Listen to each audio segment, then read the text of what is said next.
Alrighty. This is something really new and different to me, but hello, welcome uh, to a podcast, to a Sacred Eagle podcast type of thing here. I'm going to be talking a few things here. I'm saving the Eagles Vikings talk primarily for Friday, as I always do. It is Wednesday, so it's typically my weekly picks day, um, because it's just it's too good not for me to talk about what's going on in the NFL, the matchups that are about to happen, and things like that. And I, I'm really, I'm really loving how the season is turning out so far. This is so interesting and so different and so crazy. Anything can literally happen, and I'm really ecstatic about the things that are happening. So we're gonna jump into power rankings first, and then we're also going to do my weekly picks at the end. But I feel like going through power rankings before getting into the picks makes the most sense. So yeah, let's get right to it. Starting at number 32, um, I have the New York Jets. The Jets are off of a crushing defeat against at the hands of Lamar Jackson and the Baltimore Ravens. Look, they're just not a good team. Joe Flacco's in there for Zach Wilson. Even when Zach Wilson's in there, I don't think he's going to make that big of a difference. I don't think the Jets are anything worth talking about at this very moment. They can prove all of us wrong and be surprisingly good, but no, I don't see anything. I truly just don't see much about them that makes me think that they're a good team right now. So yeah, number 32 are the Jets, dead last, worst team.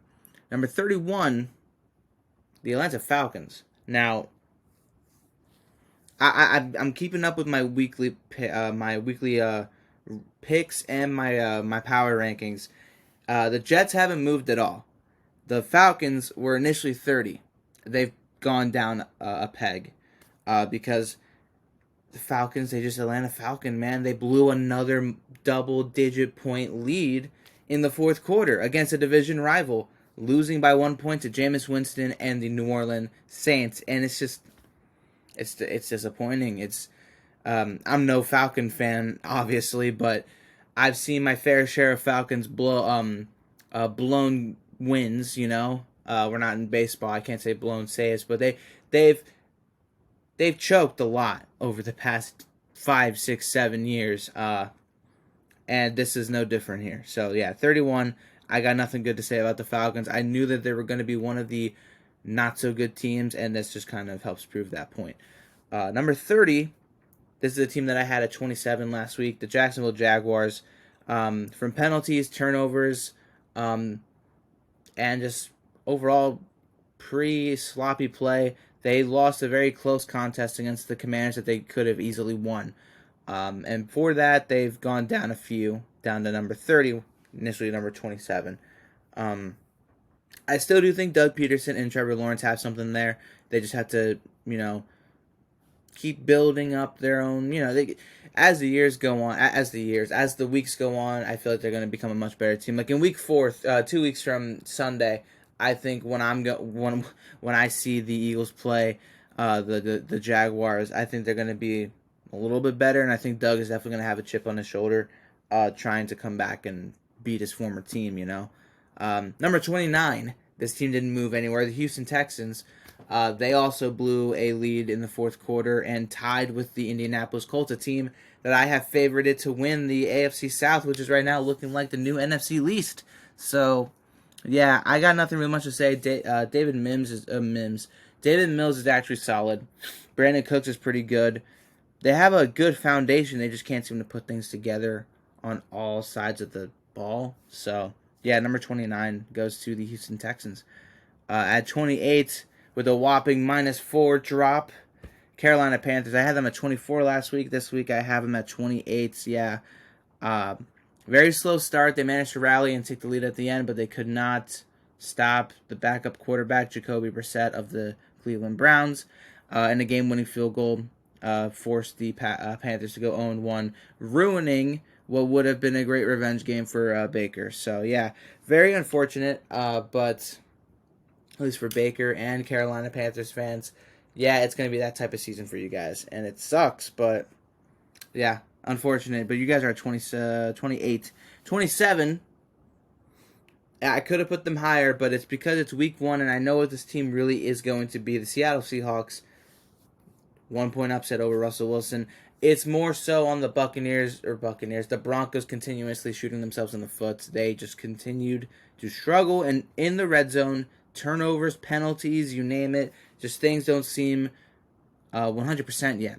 So I'm giving the Broncos the benefit of the doubt. I think they're going to be a playoff caliber team. I don't know if they're going to make the playoffs given how deep the AFC, especially the AFC West, is with the Raiders and the Chargers, along, of course, with the Chiefs. But yeah, no, Seahawks did a really good job. Geno Smith played tremendously in that first half, and the whole game as a whole did a great job. So props where it's due. They got bumped up. I initially had them at 31. They're going to be solid. They're not going to be amazing, but they're not going to be god-awful like I thought they were going to be. They actually surprised me. Things can change, as will this ranking, but pretty good start for the Seahawks. At number 26, the Dallas Cowboys. I'm not holding back whatsoever. Though, to be fair, today, Jerry Jones and the doctors and even Mike McCarthy are all talking about how it's actually looking good after surgery. He could come back within 4 weeks, which is great news for Dak Prescott and the Cowboys. Or is it? Because even with Dak Prescott starting, I would have bumped the Cowboys from when I had them at 13, okay? I would have bumped them down to at least 20 or 21 with the way they played with Dak in against the Buccaneers. They were atrocious. Dak was very, very inaccurate, did not look comfortable whatsoever. CeeDee Lamb dropping passes, the penalties. The only good thing about the Cowboys in my mind was Micah Parsons, and their offensive line was surprisingly not bad, even though the Buccaneers D-line isn't as ferocious as they were 2 years ago. They're still pretty formidable. And even Ezekiel Elliott as well was averaging 5 yards a carry, pretty darn good for week one. So for especially for him nowadays, he's been kind of laughed at. But yeah, they're at 26 because as of right now, Dak's going to be out. It's a backup, and they have a tough stretch of games. They have the Bengals next week, this upcoming week. Then they play the Giants and the Commanders, then the Rams, and then us. And whether Dak is back for the Rams and Eagles games, it's still going to be tough even with him in there. So they're at 26 right now. They have talent, they have potential, but I don't think they're going to be as good as anyone thought they were going to be or wanted them to be. But yeah, 26. Biggest drop-off of any team in my power rankings. I was being harsh, but I was being brutally honest as well. I think teams that are above them, for example, the New York Giants at 25, right now can beat the Cowboys. That defense looks really good. Saquon Barkley looks like he is back and ready. Daniel Jones just has to clean up the issues with turning the ball over. Giants have a solid team with their new head coach. I like what I'm seeing there. At 25, I brought them up from 28 to 25. The more games they win, the higher up they'll go. I know Bleacher has them at like 21. Score has them at like 18 in the NFL. I think even has them at 18 or something like that. So yeah, the Giants have a really good foundation right now. Let's just see if they can keep pulling things together. That's why they're at 25 right now. And the teams ahead of them played better teams and did even better. So the Lions, for example, at 24, I had them at 25 because I didn't think they were that bad, and they proved me right. They almost beat my Philadelphia Eagles. That defense was crazy good, aggressive. If it wasn't for Jalen Hurts, if it was anybody else back there, like a Gardner Minshew, a Wentz, a Foles, any of our older quarterbacks that aren't as mobile, we would have lost this game 100%. That's how good that pass rush and the blitz packages were. But the Eagles, man, with Hurts and his ability to move around and make plays, the defense with the pick six and a few critical stops and one really good play call on fourth down and one good run by Miles Sanders, Eagles managed to ice it. So Lions, I'm really looking forward to their game against the Commanders this weekend to see just how good they can be against other teams that have not as mobile quarterbacks and not as good offensive lines either on paper. Commanders have a good offense. Terry McLaurin and Antonio Gibson. Their defense is pretty good as well. They're still missing some pieces like Chase Young, but they still have a good front. I'm really excited. That's going to be probably one of the better games of Sunday this weekend, so I'm looking forward to that one. Number 23, moving them up from 26, the Chicago Bears. I mean, down 10 to nothing, you would think, oh man, the 49ers are going to run away with this one. No, the Bears managed to make a comeback happen and shock everybody by beating the Niners at home in very, very poor weather conditions.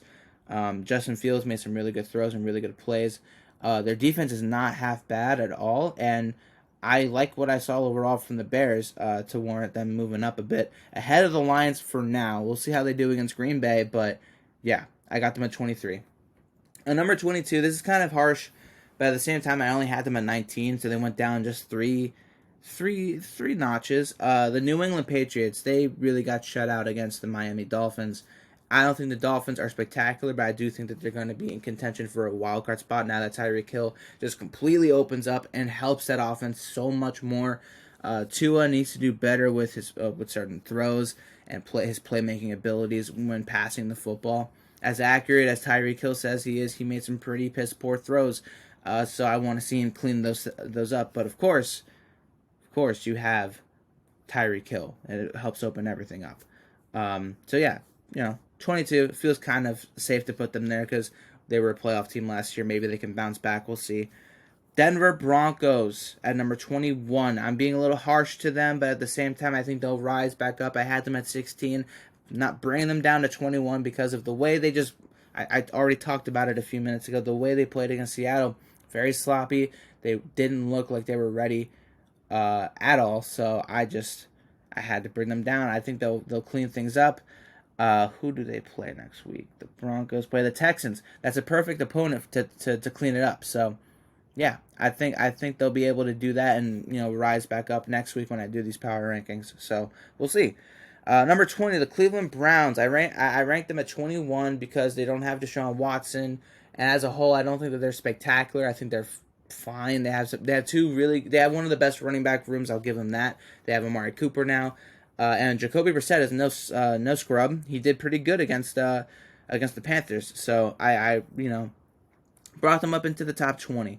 Let's see how much further they can go. They have 10 more games without their starting quarterback, so we'll see how things go. Number 19, a big drop down. No, I'm just kidding. This is a one rank drop here with the Tennessee Titans. I only brought them down very little because, for one, I don't believe that they're going to be as good as they've been the past few years, especially without A.J. Brown.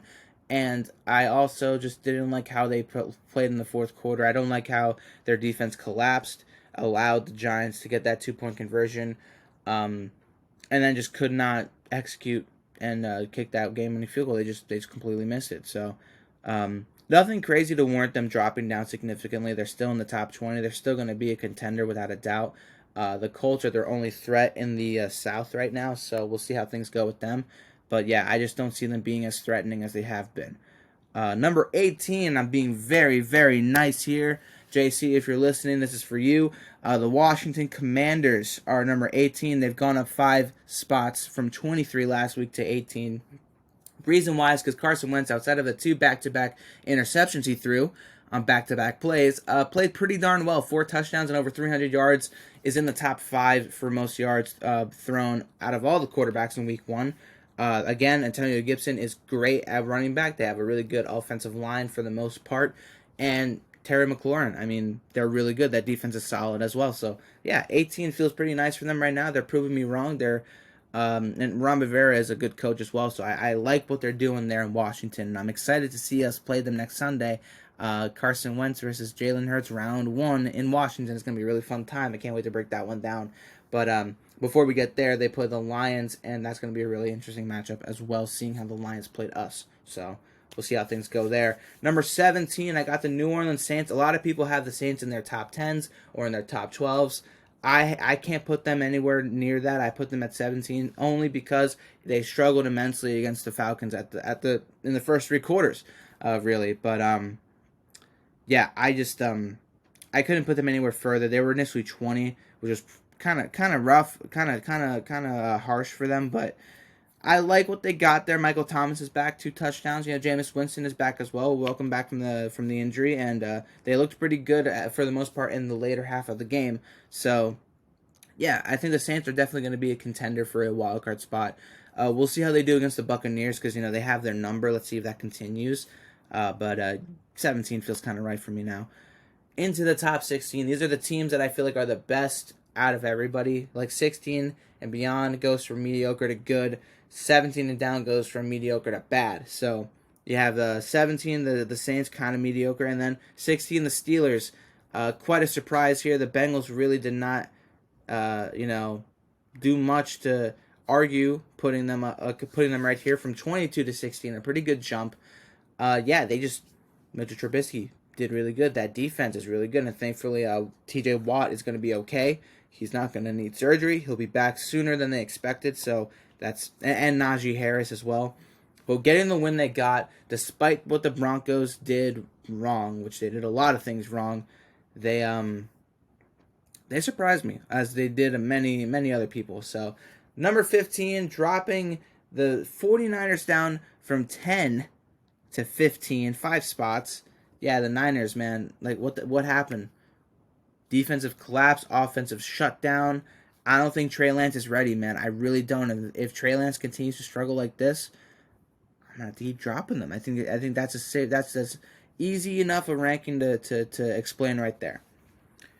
Number 14, one of the few teams that hasn't moved at all, the Arizona Cardinals. I have them here mostly because I know that they're still missing a few pieces like DeAndre Hopkins and Kyler Murray. I don't know what's going on with him, and I don't know what's going on with that whole team as a whole right now. I know they started off against the Chiefs, which is not an easy start to the season, but they looked lifeless. And while I wanted to bump them down, everybody ahead of them made sense, and everyone beneath them with the way their games went made sense as well. I didn't want to bump. I could have probably swapped the Saints into 14, which is making more sense now, honestly, as I look back at my rankings. I wrote these last night. But I think I'll do that, actually. Yeah. Now, Arizona will bop down to 17. 14 will be New Orleans, given the return of a few friendly faces there. I think, honestly, the Saints are going to be a lot better than I initially thought they were going to be. And the Cardinals right now, without DeAndre Hopkins and with the way they went and played against the Chiefs, yeah, I'll put the Cardinals at 17, and at 14 right now are the New Orleans Saints. I'll make that swap right there. That makes more sense to me than keeping Arizona at 14, where I thought they would have ascended a little bit, given had they have played a little bit better against the Chiefs, but they didn't. So at number 13, dropping from number 8 to 13, the Indianapolis Colts. I still think they're going to be one of the better teams. Clearly did not put things together very well against the Texans in the first 3 quarters.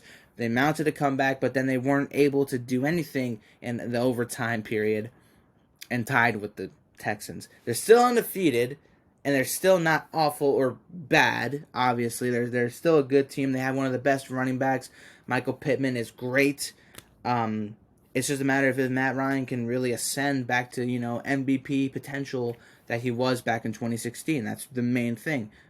Or at least just be less of a turnover machine and less of a disappointment like Carson Wentz was for the Colts late in the season. So we'll see how that goes. I'm being it's kind of the same with the Broncos. Go -5, give them the benefit of the doubt. I could have definitely went harsher with them, but keeping them at 13 for now.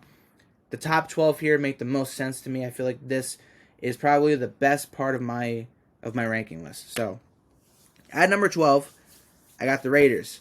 Devontae Adams killed it. He was freaking fantastic. Derek Carr was a turnover machine. They did manage to mount a little bit of a comeback against the Chargers, but the Chargers were just too much and better this time around, and they lost the game. But I do think the Raiders are going to be a very big threat now that Devontae Adams brings that whole element to their team that was already solid with Josh Jacobs and company. So, and Darren Waller. I mean, they have a really good foundation on that offense. The defense with Khalil Mack, yeah, he's still there, right?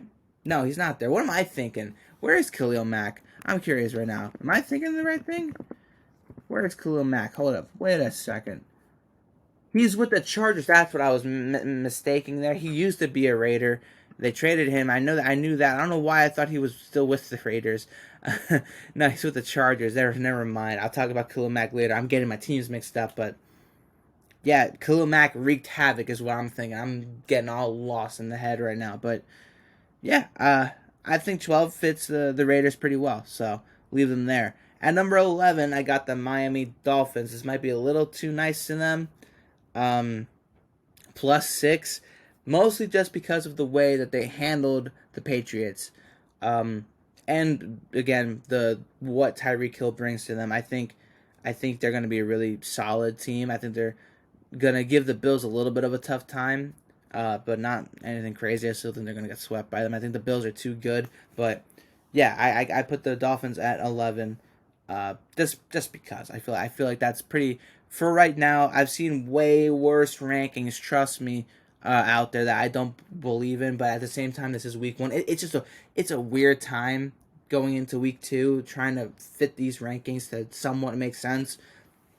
I don't want to be too harsh to some teams, but some teams do deserve it. So I don't know. But Dolphins at 11. At number 10, bumped up from number 12, I got the Baltimore Ravens because outside of the first quarter and a half, they really started to look like the Baltimore Ravens of like 2018, 2019, with Lamar Jackson slinging it and making crazy good plays.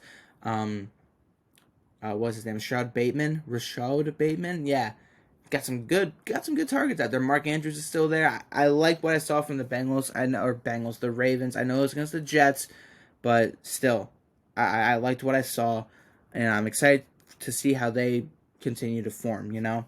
Especially with the Bengals. I think the Bengals are going to bounce back, but I'll get there later. Actually, I'll get to them right now. The Cincinnati Bengals. At number 9, I dropped them 4 slots down from number 5 to 9 because of just the way that Burrow struggled and the way that overall that team struggled. I think they're going to bounce back. They play the Cowboys week 2. I think they're going to bounce back heavily, especially Burrow. They still got Jamar Chase. They still have Joe Mixon. T. Higgins did go out with a concussion, so we'll see if he's actually going to be able to play the Cowboys. But I'm all aboard the train that is the Bengals. I still think that they're going to be one of the best teams in the AFC. They just got to put things back together. That O-line definitely got ravished, but it was their first week of putting everybody together. It is a better O-line on paper. We just have to see them continue to get together. It's only week 1. Now only week 2, but still. Number 8, dropped from number 7 because I wasn't thinking too highly of them to begin with, down to number 8 at the Green Bay Packers.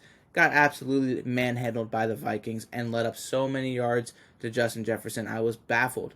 I was surprised at how uncomfortable Aaron Rodgers looked. I was very shocked at how poorly the defense played. And I don't know if this was how this team is gonna be, or if it's just another repeat of last season where they played horribly against the Saints. But we'll just have to wait and see. But everything just didn't look right in week 1. Let's see how they do in week 2. I believe they are playing. Who were they playing? They're playing the Bears. So let's see if Rodgers still owns the Bears. Number 7, the Minnesota Vikings. They had the biggest jump out of any team on my rankings list, going from 15 to 8. I felt like this was justified. I didn't put them too high. Other rankings out there had them at like 4 and 3, and I was like, whoa, pump the brakes. They could be in the top 10, but not that high, because while I believe they have a lot of potential with the new head coach and everything, I'm still curious on how does Kirk Cousins overall in the season, how does he play? How does he, is he able to bring this team that has the talent with Dalvin Cook and Justin Jefferson and Adam Thielen and Zadarius Smith on the other side amongst many other people? How can they, put this all together under a new head coach, under new schemes on both sides of the football, I'm excited, and I'm really excited to see how they play against the Eagles. And speaking of the Eagles, at number 6, going from 8 to 6, Philadelphia Eagles, man. Look, they were at number 8 because I didn't want to put them too high. I put them to number 6 because of the way that they bounced back after a very tough first quarter.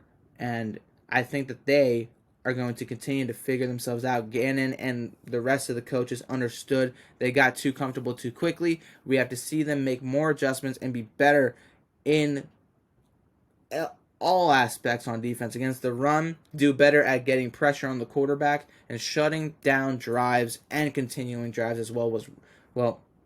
Offensively, I really have no complaints. I just want to see the O-line give Hurts more protection more time to make his reads and make his throws, but he was pretty good with his accuracy for the most part on the throws he made. There were a lot of throws that he didn't make because he was just under a lot of duress, moving around a lot in the pocket, wasn't able to really, get comfortable for a majority of the game. So I'm not going to critique that too hard. The Vikings are going to be a lot different because I don't know if they're going to run the same type of scheme or anything, but I do believe the Eagles will match up better against them and have better success throwing the football and running the football. We'll see how they do against Justin Jefferson.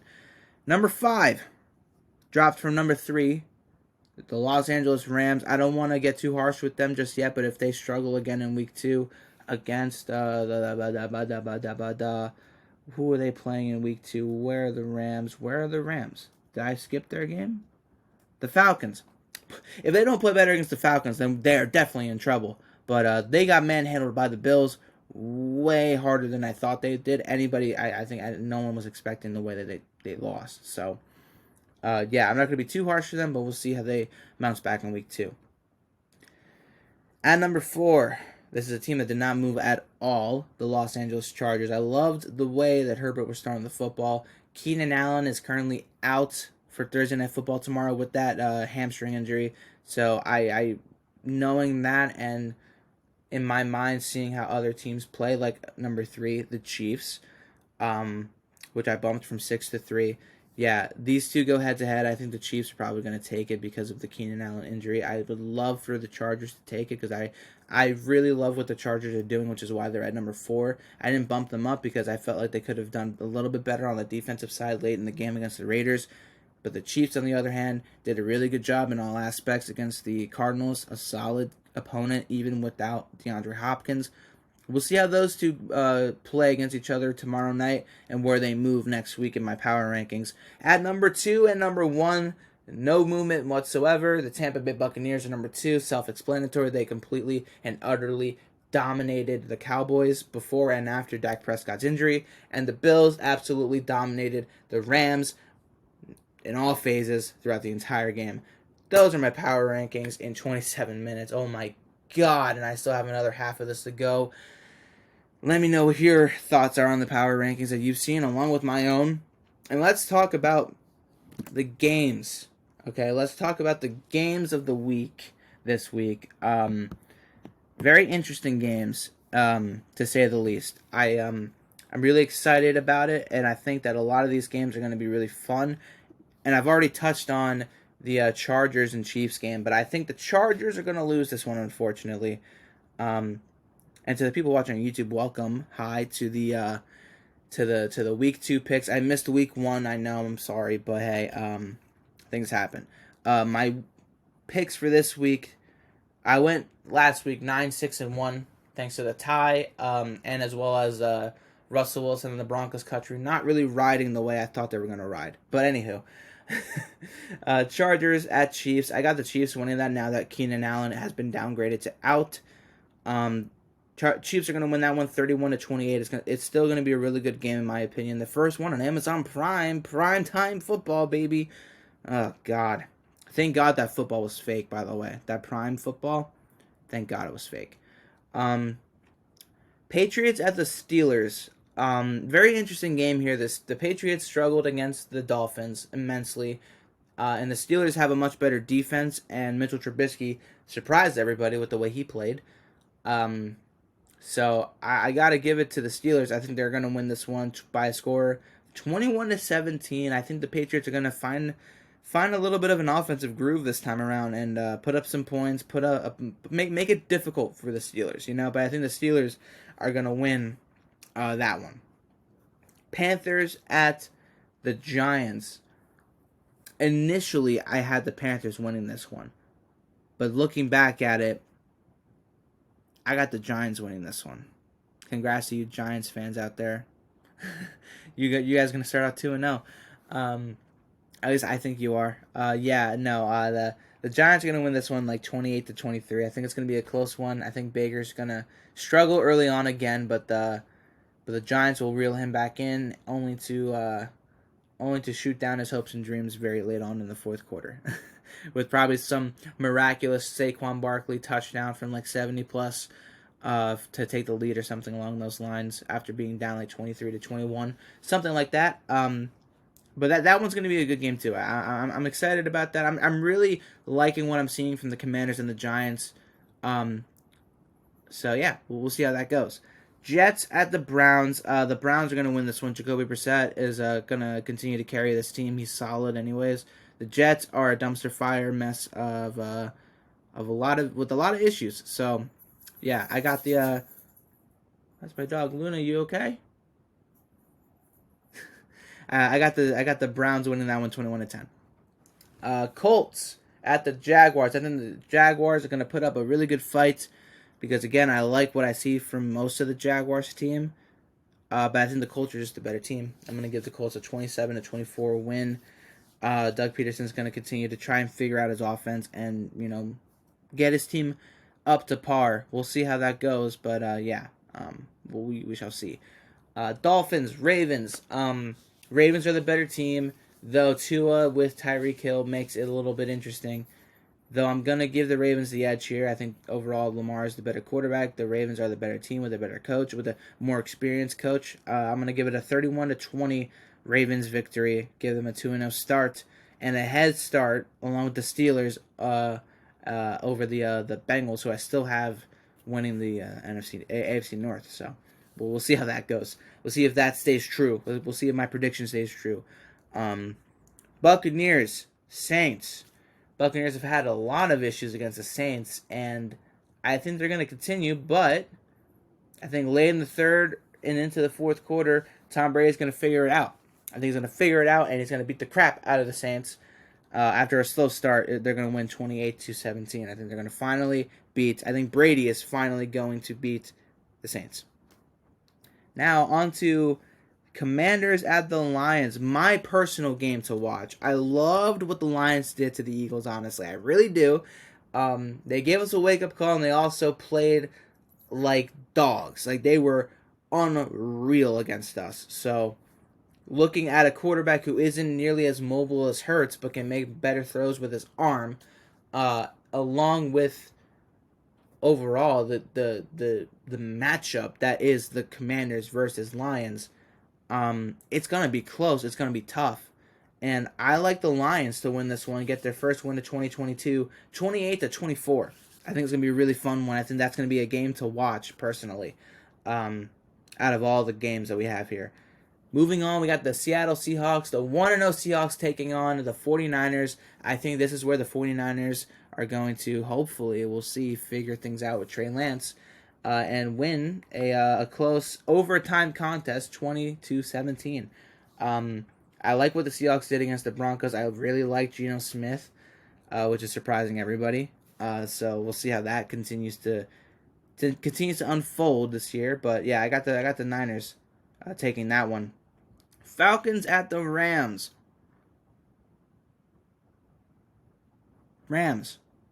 Cardinals at the Raiders. No, Falcons are going to Falcon it up. They're going to choke. They're going to do whatever they're going to do, or they're just not going to show up whatsoever. So, yeah, Rams 30, Falcons 20. Moving on. Cardinals at the Raiders. Raiders right now are the better team with Devontae Adams.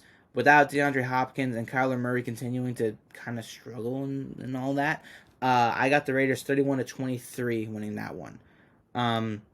Texans at the Broncos. I think this is where the Broncos will fix everything, hopefully, and win 26-21. David Mills is not going to make it easy for the Broncos, but I think the Broncos country will finally be able to say happily, Broncos country, let's ride. Bengals at the Cowboys. I think this is a no-brainer. Unless a Cooper Rush really surprises us, Bengals are going to win this one. I got a wonky 29-14 score. Because they're gonna miss a PAT or a field goal or something. I feel like that's gonna be something with that long snapper issue. And so if they don't get that situated, that's gonna be a continuing issue until the long snapper comes back. So, Bears at Packers. Let's see if Aaron Rodgers, like I said earlier in this podcast, truly owns or continues to own the Bears. I got them winning this one 24-14. But I would not be surprised if the Packers fall because of how inept they looked on the offense. So we'll see. Maybe they'll clean things up. Maybe they won't. We'll just have to wait and see. Titans at the Bills. I'm going to go with the Bills. I don't like the Titans and what they've done at all. I don't think Derrick Henry is going to be enough. I don't think Ryan Tannehill is nearly as sufficient and consistent as a quarterback for them. Trayvon Burks, right? That's his name. He's still learning a lot. I'm not sold on him as far as the replacement to A.J. Brown, but yeah, Bills are going to win that one easy, 30-13. And the Vikings-Eagles, you're going to have to tune in on Friday when I record my breakdown on that one. I'm still honestly on the fence right now. I have a prediction and a score here. I do on this paper. But I don't know if I can keep it. I'm still thinking about it. This is going to be another game to watch, and I'm excited. Let me know what your picks are and how you liked week 1. What were the biggest surprises and whatnot of week 1 headed into week 2.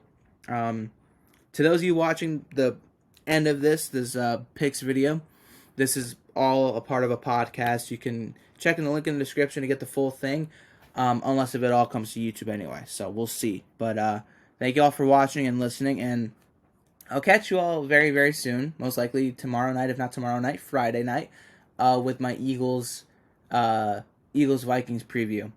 That's going to be a really fun game. All right. With that said and done, 36 minutes later, this was a fun time talking some Eagles football, talking some football in general. I'm going to try and do this every single Wednesday, every single Monday and Wednesday. I'm going to be trying my ass off to record a podcast of any sort, whether it's 36 to 40 minutes long or to an hour long, or if it's only 10 goddamn minutes long. Depends on the day, depends on how I feel. But anywho, this was fun. Those were my weekly picks and my power rankings headed into week 2. I will be back next Wednesday with power rankings for week 3 and weekly picks, and also on Monday to break down the Eagles and the rest of the NFL's week 2 action. And actually this time around it most likely will be on a Tuesday, hopefully, because the Eagles play on Monday night. Or I might as well just talk the NFL on Monday and record my reaction on Tuesday. Who the frick knows what I'm going to do? I don't even know what I'm going to do. This was fun. I'll talk to y'all in the next episode. Peace out, everybody. Fly, Eagles, fly, and enjoy the rest of your week. Have a good one.